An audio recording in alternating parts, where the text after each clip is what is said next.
What are we doing here? And where are we gonna go? It's like we just woke up one morning, and then it's welcome to the show. Don't ask any questions, just go with the flow. Make as much money as you can, and try your best not to get broke. Copy everything you see on the TV, from the hairstyles to the clothes, and don't think too often, just do exactly as you're told. And if you ever get confused, then just turn towards the alcohol. You'll still hear your thoughts, then just turn up the radio as you learn to live a lifestyle of drugs, sex, and rock and roll.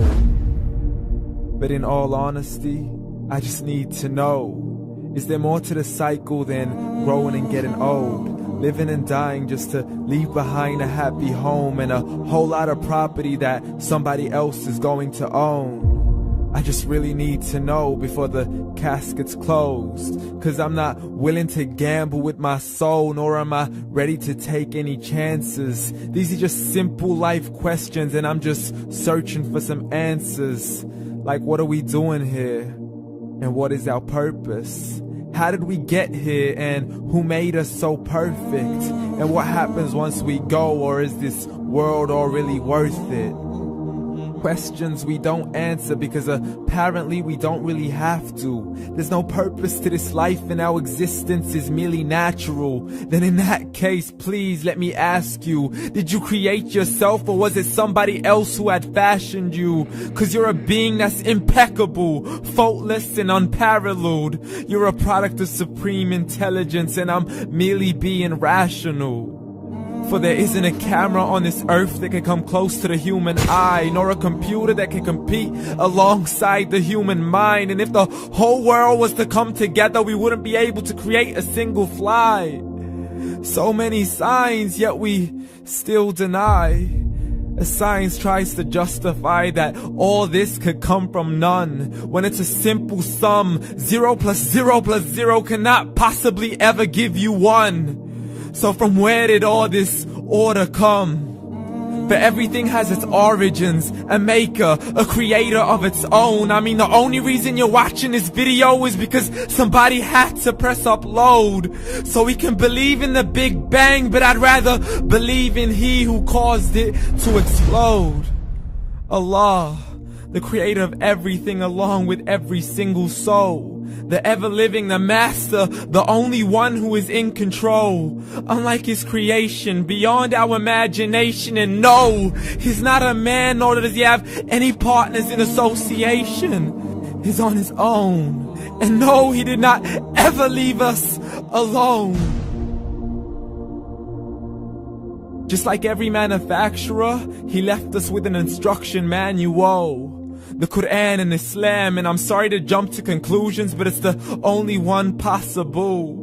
The only definition of God is the one and only supreme being. It's logical, a book with 0 contradictions, with miracles that are both scientific and historical, all revealed over 1400 years ago.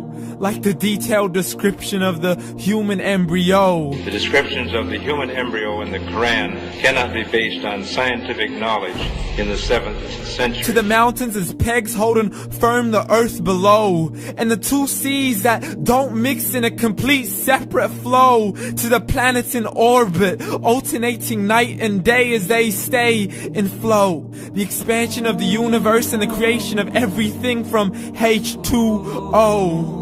To the stories of the past and the preservation of Pharaoh. To identifying the lowest point in the land where Persia defeated Rome. The gushing fluid that created man in the glands between the ribs and the backbone. And not a word has changed, it's still the same. So please explain how all this was known over 1400 years ago. To a man who couldn't read or write as he would recite whatever the angels spoke. And if you still don't believe, please try to come up with something that's even close. But you can't, so we took God as a mockery and his messengers as a joke. Muhammad could not read or write. How somebody who can't read or write gonna start a religion? Dismissed his scriptures as legends and tales of the ancient folk, as we live life according to our whims, desires and hopes. saying this life is the only home we will ever know. We will live then die then simply turn to bones. YOLO! Correction, after the grass dies, the rain arrives and it regrows, and Allah promises to do the same thing to your very soul and bring you back from your